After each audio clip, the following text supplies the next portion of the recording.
समवेतायुत्सवः मामका पाण्डवश्चैव किमकुर्वत संजय उवाच दृष्ट्वा तु पाण्डवानीकं व्यूढं दुर्योधनस्तदा आचार्यमुपसंगम्य राजा वचनम् अब्रवीत् पश्येतां पाण्डुपुत्राणाम् आचार्यमतिं च मुं व्यूढां द्रुपदपुत्रेण तव शिष्येन धीमता मंगलभवन अमंगलहारी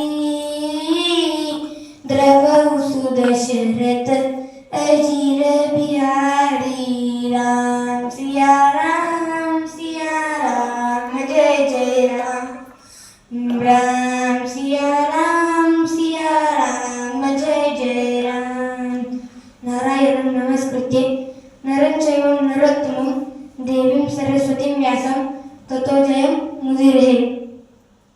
प्रिया, प्रास्ताविक मी या श्लोकांवर बोलण्यापूर्वी थोड्या पर्याय देणार आहे. तो असा की शास्त्रामध्ये दोन प्रकारचे कर्म सांगितले आहेत, एक नित्य आणि एक नैमित्तिक.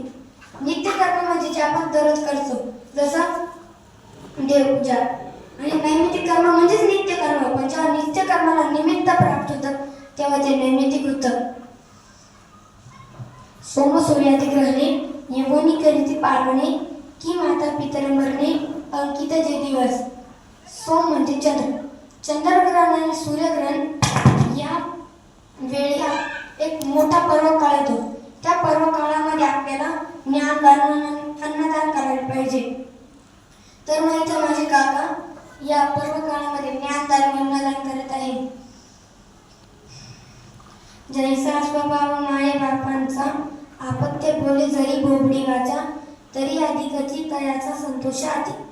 जर का तुमच्या घरी एखादा छोटा मुलगा असला तर तो बोबडं बोलतो, पाणीला नाणे म्हणतं, भाकरीला काही वेगळंच बोलतं. त्याच्यावरून त्याचे मायबाप त्याला मारता का? नाही, उलट ते त्याचं कौतुक करतं. हा मायबापांचा खरा स्वभाव. बालक बापाची ताटे रिगोनी बापा त्याची जेवू लागे की तो संतोषी लेणी वेगळी मुखाची गोडवी. जर का रात्रीचा टाइम झाला जेवायचा, एखाद्या छोट्या मुलाची वडील जेवायला बसले तर तो छोटा मुलगा पण त्याच्या वडिलासोबत जेवायला बसतो. मग तो जेवताना एवढा नंतर स्वतः जेवण करतोच, पण कधी कधी आपला दोर चिमुकला तर आपल्या वडिलांच्या तोंडाकडे पण घेतो. त्याच्यावरून त्याचे वडील त्याला मारता का? नाही, उलट ते त्याचं कौतुक करतात. आपल्या तोंडाच्या त्या चिमुकल्या हातापर्यंत नेतात. तैसा मी जरी तुम्हाप्रती चावटी करीत असे बाळामती तरी तुम्ही संतोषी जे ऐशी जाती प्रेम जैसे. आता मी जर का तुमच्याशी बोलताना कधी कमी जास्त बोलत असेल, काही चुकीचं बोलत असेल तरी तुम्हाला माझा राग नाही, तर मला माझं कौतुक वाटेल. हे प्रेमाचे खरे लक्षण आहे. त्याच्यामुळे आता मी इथं हे प्रवचन बोलायचे धाडस करतोय. धृतराष्ट्र उवाच धर्मक्षेत्रे कुरुक्षेत्रे समवेतायुत्सवः मामका पाण्डवश्चैव किमकुर्वत संजय. धृतराष्ट्र म्हणाला, हे संजय, धर्मभूमी असलेल्या कुरुक्षेत्रामध्ये युद्धाच्या इच्छेने जमलेले माझे व पांडूचे मुलं काय करतात? आता काय तिथे क्रिकेट खेळू राहिले का? हे ना, युद्धाच्या ठिकाणी युद्धच होईल. पण त्याचं उत्तर असं आहे, तिथे फक्त कुरुक्षेत्रच नव्हतं, तर धर्मक्षेत्र होतं. आणि जिथं धर्मक्षेत्र राहतं तिथं जे अधर्मी आहे त्यांची बुद्धीमध्ये पालट येतं. तर धृतराष्ट्र पण तेच म्हणते, माझ्या मुलं जे अधर्मी आहे त्यांच्या बुद्धीमध्ये काही पलटलंय का? संजय उवाच दृष्ट्वा तु पाण्डवानीकं व्यूढं दुर्योधनस्तदा आचार्यमुपसंगम्य राजा वचनम् अब्रवीत् पश्येतां पाण्डुपुत्राणाम् आचार्यमतिं च मुं व्यूढां द्रुपदपुत्रेण तव शिष्येन धीमता. संजय म्हणाला, तेव्हा राजा दुर्योधन द्रोणाचार्यांकडे जाऊन म्हणाला, हे आचार्य, तुमचा बुद्धिमान शिष्य द्रुपद पुत्र दृष्टद्युम्नाने व्यवहारून रचलेले हे पांडुपुत्रांची प्रचंड सेना बा. आता दुर्योधन एवढं सांगितलं असतं की दृष्टद्युम्नाने हे पांडुपुत्रांची प्रचंड सेने व्यूहाच्या आकाराने रचलेले तरी काय झालं, पण तिने एवढं गोल म्हणून सांगितलं. त्याला म्हणतात कूटनीती. कूटनीती म्हणजे साम दाम दंड भेद. साम म्हणजे समजून सांगणे, दाम म्हणजे पैसे देणे, दंड म्हणजे काही शिक्षा देणे, आणि भेद म्हणजे फूट निर्माण करणे. आता सोपवून सांगतो मग कडे समोर इलेक्शनच्या टाईममध्ये त्याला करा तर ते जे उभे राहतात मत घ्यायसाठी ते घरोघरी जात आहे मत घ्यायसाठी आणि कशाचा प्रयोग करीत आहे ते समजून सांगता आम्हाला माहिती ते करून ऐकलं ते पैसे देते पैसे देऊन सुद्धा मत द्यायला तयार नाही झाले तर दंड मारामाऱ्या करून नाही काही झालं नाही तर बेत म्हणजे त्यांना ज्या पक्षाला मत द्यायचे त्या पक्षातून त्यांच्यात फूट निर्माण करतात तर याला म्हणतो कूटनीती. त्याला तुम्ही म्हणतो त्याची कथा सांगतो. तर जेव्हा द्रोणाचार्य आणि राजा द्रुपद हे लहानपणी एका शिक्षकाकडे शिकत होते तेव्हा त्यांची खूप जुबलक मित्र होती.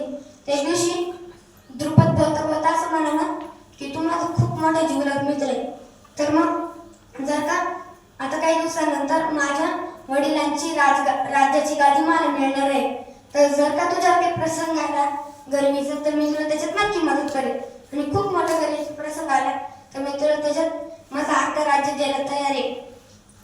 तर मग काही दिवस झाले ते आपल्या घरी गेले. मग एक दिवशी द्रोणाचार्यांना वाटलं की आपल्याला एखादा मुलगा व्हायला पाहिजे मग त्यांनी कृपाचार्यांची मुलगी कृपेसोबत लग्न केलं. मग एक दिवशी त्यांना एक मुलगा जन्माला आला. जेव्हा तो मुलगा जन्माला आला तेव्हाच त्यांनी एका घोड्यासारखी किंकाळी मारली. मग आकाशवाणीने सांगितलं हे द्रोणाचार्य तुझ्या या मुलाने जन्माला येताच एका घोड्यासारखी किंकाळी मारली म्हणून आजपासून या मुलाचं नाव अश्वत्थामा आहे आणि त्या अश्व म्हणजे घोडा.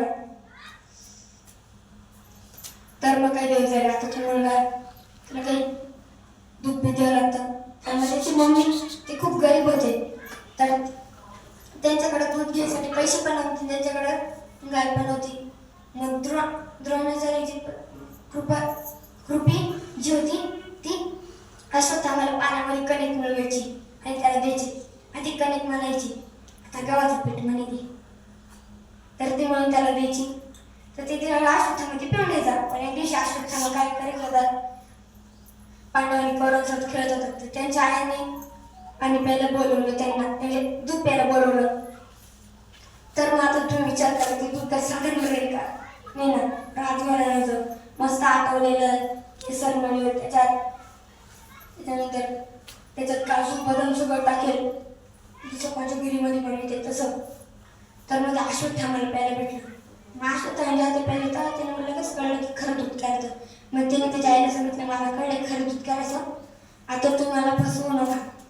तर मग द्रोणाचार्य आपल्या गावात तसेच गायच्या शोधमध्ये फिरत होते तर त्यांना गाय पुढे भेटल्या तर कोणाकडे साधू संत लोकांकडून मग त्यांनी विचार केला जर का आपण साधू संत लोकांकडून गाय घेतली तर मग आपल्याला पाप लागेल कारण की त्याच्याने त्यांचं अग्निहोत्र कर्म बंद पडेल. मग त्यांना आठवलं की हा माझा मित्र होता तो आता राज्य बनला असेल आता आपण त्याच्याकडून मदत करू. मग ते द्रोणाचार्य त्यांच्या पत्नी आणि मुलासह कोणाकडे गेले राजा द्रुपदकडे. तर जेव्हा त्या राजा द्रुपदकडे गेलं तर राजा द्रुपद त्याला घाण बोलायला लागला सांगायला लागला पुढं मी पुढं तू तेव्हा आपण असून छोटे मुलं पण आता आपण मोठे झाले मी राजा तू बिचारी आपल्या गावात मैत्री नव्हू शकत. मी तुम्हाला ते श्लोक सांगतो त्याच्यात तुम्हाला कळत कोणाच्या मैत्री होऊ शकते. कन्यावरे ते रूपम माता वित्त पिता शक्तम बांधव कुल्यमिच्छन्ति मिष्टान्नम इतरे जनाः. समजा एखाद्या मुलीचं लग्न ठरलंय तर ती मुलगी काय माहिती तिच्या त्या मुलाचं रूप कसं आहे एकदम गड असेल का काळाचं आहे एकदम वरच आहे ती म्हणजे लग्नानंतर कधी पुढं लाईव्ह असलं तर गाडीवर बसलं थोडं चांगलं दिसलं ते पाहिजे. तर मुलीची आई काय पाहिजे पैसे बिशे कमी येतोय का नाही तर दररोज छोटा आपल्याकडं गहू देतात तांदूळ मुलीच्या वडील काय पाहतात त्यांचा मान कसे सन्मान कसे देतात आणि त्या मुलीचे दोघं काय पाहतात की त्यांचं फुल समान येतात आणि लग्नाच्या वेळेस तुम्हाला लोक काय पाहतात जेवायला काय जेवायचं बेत काय गुलाबजामुन दिला बुंदी आहे तर अशा लोकांची मैत्री होती. तर मग द्रोणाचार्य निघून गेले आणि ती द्रुपदांना म्हणला आता मी तुम्हाला जेवणाची थोडी गोडधोड देईल त्याच्यात तुम्ही लगेच तुमच्या निघून जा तुमच्या घरी जा. तर मग द्रोणाचार्य तिथून निघून गेले. म्हणजे जाताना ते हस्तिनापूरमधून जात होते तर त्या कौरव पांडव मिळून खेळत होते आता क्रिकेट खेळायचे तर ते गांडू मध्ये त्यांची विटी पुढे पडली एका विहिरीत. मग ती जेव्हा विहिरीत पडली तेव्हा द्रोणाचार्यांनी पहिले मुलं त्या विहिरीत का बरं डोकं राहिले. मग त्यांच्याकडे गेले. मग त्या मुलांनी सगळं सांगितलं की आमची विटी याच्यात पडली, मग तुम्ही आम्हाला मदत करता का. मग द्रोणाचार्यांकडे काय राहतात दर्भ. मग त्यांनी ते दर्भाच्या साह्याने एक बाण बनवला आणि ती विटी आरामात काढली. आता ते मुलं काही नाचायला लागले की टाळ्या वाजवायला लागले. असं करत करत कोणाकडे गेले पितामह भीष्मांकडे. पितामह भीष्मांना लगेच कळाले की दुसरं नाही पण तरी द्रोणाचार्य काल सांगतात की द्रोणाचार्यांनी शस्त्रविद्या कोणाकडून घेतली ती परशुरामांकडून. मग त्यांनी द्रोणाचार्यांना त्या मुलांचे शिक्षक बनवलं. जेव्हा त्या मुलांची गुरुकुळ संपलं तर त्यांनी मागितलं हे गुरु द्रोण आम्ही तुम्हाला काय गुरुदक्षिणा देऊ.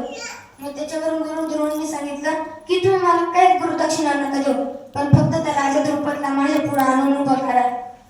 मग हे कोणी मान्य केलं अर्जुनाने. अर्जुनाने मान्य केलं आणि राजा द्रुपदला द्रोणाचार्य पुढे आणून उभं केलं. मग द्रोणाचार्य म्हणाले तुम्हाला सांगितलं होतं ना की मी जेव्हा राजा बनायचं आम्ही त्याला माझं अर्ध राज्य दे. मग आता मला माझं अर्ध राज्य पाहिजे. मग त्याला काही लगेच द्यावाच लागलं. मी त्यांनी दिलं ते फुंबर बांधले. त्यांनी त्याच विचार केला मला जे मुलं होते तेच द्रोणाचार्यांचा मृत्यू करतील. मग त्यांनी एक यज्ञ केला. ते यज्ञ म्हणजे पुत्रकामेष्टी यज्ञ. त्या पुत्रकामेष्टी यज्ञामधून त्याला 3 मुलं जन्माला आले. ते म्हणजे द्रौपदी, धृष्टद्युम्न आणि शिखंडी. म्हणून दुर्योधन सांगते की तुमचा बुद्धिमान शिष्य द्रुपद पुत्र धृष्टद्युम्नाने व्यवहारून रुजले पांडवांच्या प्रचंड सेना पार. आता मी सांगितले तुम्हाला कूटनीती. आता मी तुम्हाला कूटश्लोक सांगतो. तर जेव्हा व्यास महर्षींना महाभारत हा ग्रंथ लिहायला एक लेखक पाहिजे होता तेव्हा त्यांना कोणी लेखक भेटत होता. मग त्यांना एक दिवशी कोण भेटलं महाभारत ग्रंथ लिहायला गणपती बाप्पाने सांगितलं की मी तुम्हाला हा ग्रंथ लिहायला मदत करेन पण माझी गाठी ती आटाशी की माझी लेखी बंद का म्हणे. म्हणजे जर का व्यास महर्षी बोलायचं थांबले तर गणपती बाप्पा थांबून जातील आणि मग ते अपूर्ण राहील. मग तुम्ही विचार करायचे किती मोठा ग्रंथ 6 पुस्तकं त्याचे. मग विचार करायला वेळ भेटायला पाहिजे ना. मग तेव्हा व्यास महर्षी असे मध्ये मध्ये असे कूटश्लोक सांगायचे. कूटश्लोक म्हणजे बुद्धीला चालना देणारे श्लोक. मग जेव्हा पांडव हे 12 वर्षाचे वनवासात होते त्या दिवशी त्याने ताण लागली. मग जेव्हा त्यांना ताण लागली तेव्हा त्यांनी तलावाचा शोध घेतला. मग धर्मराज म्हणाला हे नको तू त्या तिथं जाय तिथलं पाणी पी त्या तलावाचा आणि आम्हाला पण घेऊन ये. जेव्हा नकुल तिथं गेल्याने पाण्याला स्पर्श करायला नव्हता तेव्हा आकाशवाणीमध्ये एका यक्षाने सांगितलं हे नकुल या पाण्यावर माझा अधिकार आहे. जर का तू या पाण्याला स्पर्श केला माझ्या प्रश्नांची उत्तरे न देता तर तू मरण पावशील. तर मग नकुलने तसं काही ऐकलं नाही आकाशवाणीचा आणि पाण्याला स्पर्श करा तेव्हा तो मरण पावला. 2 नंबरला कोणाला पाठवलं सहदेवाला. जेव्हा सहदेव तिथे गेलं तर त्याचीच आकाशवाणी सांगितलं हे सहदेव या पाण्यावर माझा अधिकार आहे. जर का तू या पाण्यात स्पर्श केला माझ्या प्रश्नांची उत्तरे न देता तर तुझ्या बाळाची जी स्थिती झाली तीच तुझी पण होईल. सहदेवाने पण काही नाही ऐकलं आणि पाणी स्पर्श केलं. जेव्हा त्याने पाणी स्पर्श केला तेव्हा नकुलची जी स्थिती झाली तीच त्याची पण झाली. मग अर्जुनाला पाठवलं गेलं. मग अर्जुनाला आपल्या शौर्यावर अभिमान होता. तो गेला त्याची आकाशवाणी झाली ना. मग त्याला वाटलं कायचं हे आज जोड पोटभर पाणी पिऊ आणि मग पाहू हे लक्ष नाही. जेव्हा त्याने पाण्यात स्पर्श केला तर पुन्हा सहदेवची जी स्थिती झाली तीच त्याची झाली. 4 नंबरवर भीम नारायण पाण्यात उडी मारली कारण तिला आधीच आला पाण्यात उडी मारली. जशी त्याने पाण्यात उडी मारली तसंच तो मरण पावला. मग त्याने शेवटी धर्मराजाची स्वतः गेले. त्यांनी पहिले त्यांचे 4 होते तिथं मेलेले. मग त्यांनी पहिला कोणत्या शत्रूंनी याच्यावर हल्ले केला नाही काही वारा चढवला तरी कसे मरण पावले आणि यांच्यासारख्या पाण्यात विष प्रयोग झाला असता तर त्याचे विपरीत चिन्ह दिसतं असं तर काही आहेच नाही.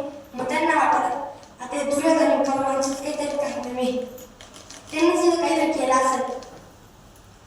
मग त्यांना लागेल थोडं पाणी पिऊन घेऊ मग जेव्हा तो पाण्यात स्पर्श करायचा तेव्हा तिच्या आकाशाने सांगितलं, हे धर्मराज, तुझ्या भावांची जी स्थिती झाली तीच तुझी होईल जर का तू माझ्या प्रश्नांची उत्तर न देता या पाण्यात स्पर्श केला तर. मग धर्मराज म्हणाला, हे तू कोण आहे? तू माझ्या पर्वतासमान भावांना कसं मारू शकतात?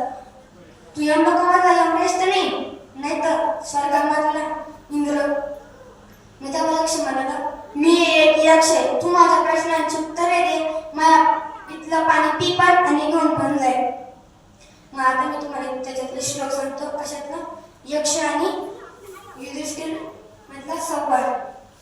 कोमोदते किम आशयम कपंताः काचपार्थिका ममैकांच चतुर प्रश्नान कथयित्वा जलं पिब. यक्ष म्हणाला, हे युधिष्ठिर, सुखी कोण आहे? आश्चर्य म्हणजे काय? मार्ग कशाला म्हणतात? आणि वार्ता म्हणजे काय?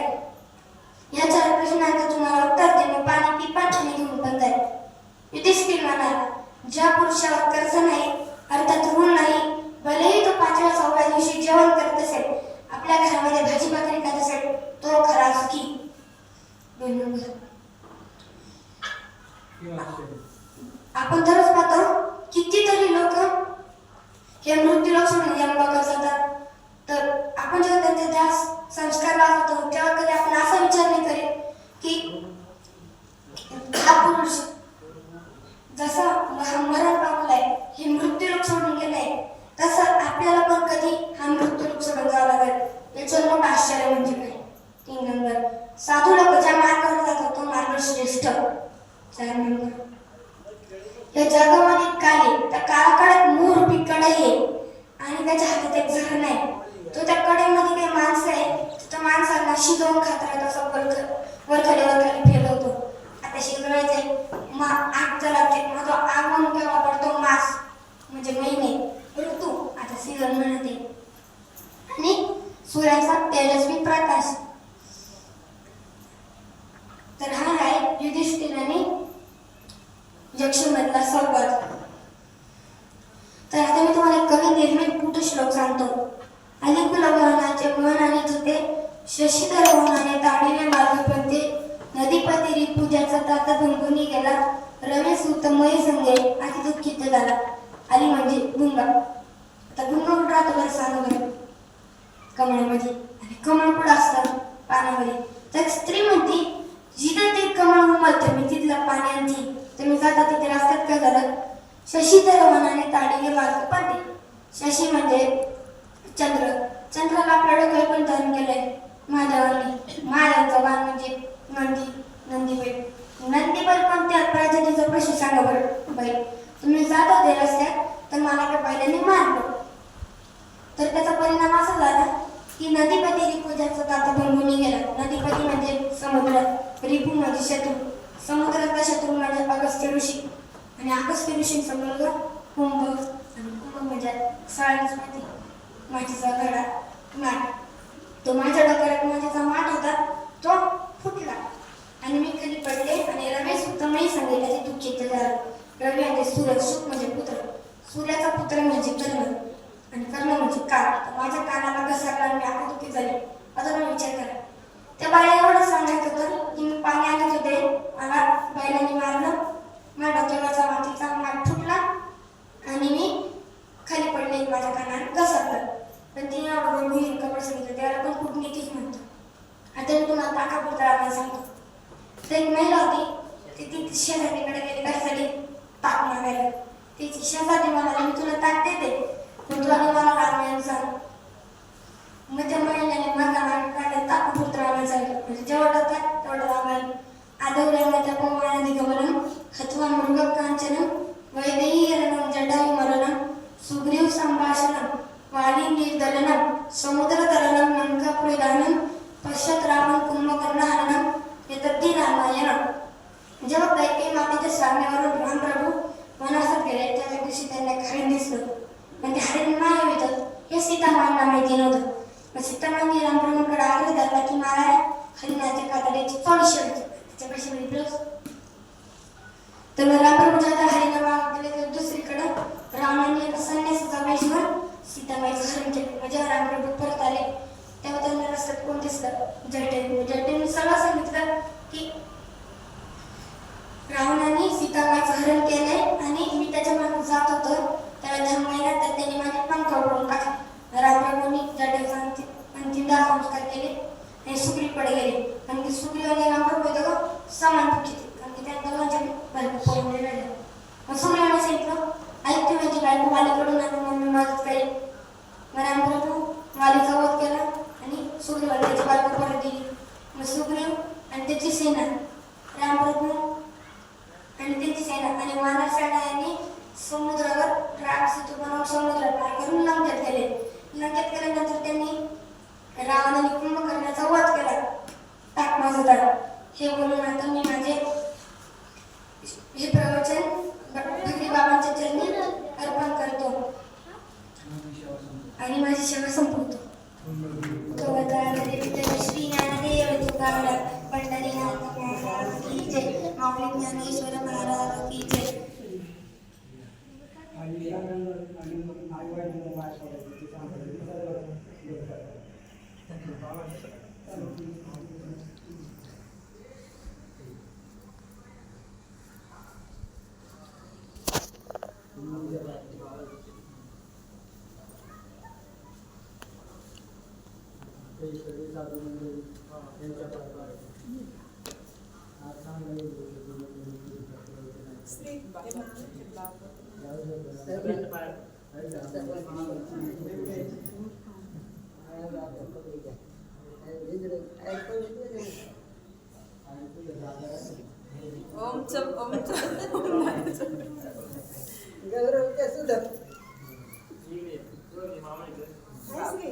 बाबाच्या